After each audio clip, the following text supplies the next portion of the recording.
আজ সকাল ৮ ঘটিকা থেকে আমরা পবিত্র জশ্নে জুলুস ঈদে মিলাদুন্নবী সাল্লাল্লাহু আলাইহি সাল্লাম উপলক্ষে ফ্রি মেডিকেল ক্যাম্প, শরবত বিতরণ, স্যালাইন বিতরণ, বিনামূল্যে পানি বিতরণ করছি এবং এখানে বিশেষজ্ঞ চিকিৎসক দ্বারা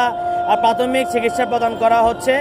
এবং এখানে ইতিমধ্যে প্রায় ৫ শতাধিক রোগীদেরকে বিনামূল্যে চিকিৎসা প্রদান করা হয়েছে।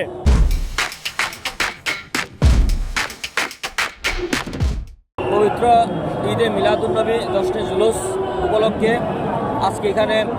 যে নবীর আশিকগণদের যে মিলন মেলা, সেখানে পটিয়া কেয়ার ফাউন্ডেশন যে এক প্রতি বছরের ন্যায় এই বছরও অংশগ্রহণ করেছে এবং আমরা যে ভাগ্যবান এই ধরনের একটি পবিত্র মাহফিলে, পবিত্র জশ্নে জুলুসে আমরা আমাদের পটিয়া কেয়ার ফাউন্ডেশন পরিবার অংশগ্রহণ করতে পেরেছি।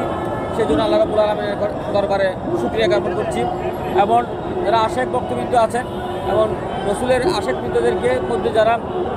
হঠাৎ করে যদি অসুস্থ হয়ে যান, আপনারা আশেপাশে এই ক্যাম্পে আসতে পারবেন এবং আমাদের এই ক্যাম্পের মাধ্যমে অনেকেই চিকিৎসা সেবা নিয়েছেন। আশা করছি আপনারা দোয়া করবেন, আপনাদের দোয়ার মধ্যে রাখবেন যেন প্রতি বছর আমাদের এই ক্যাম্পটা, আমাদের এই চিকিৎসা সেবাটা চালু রাখতে পারি।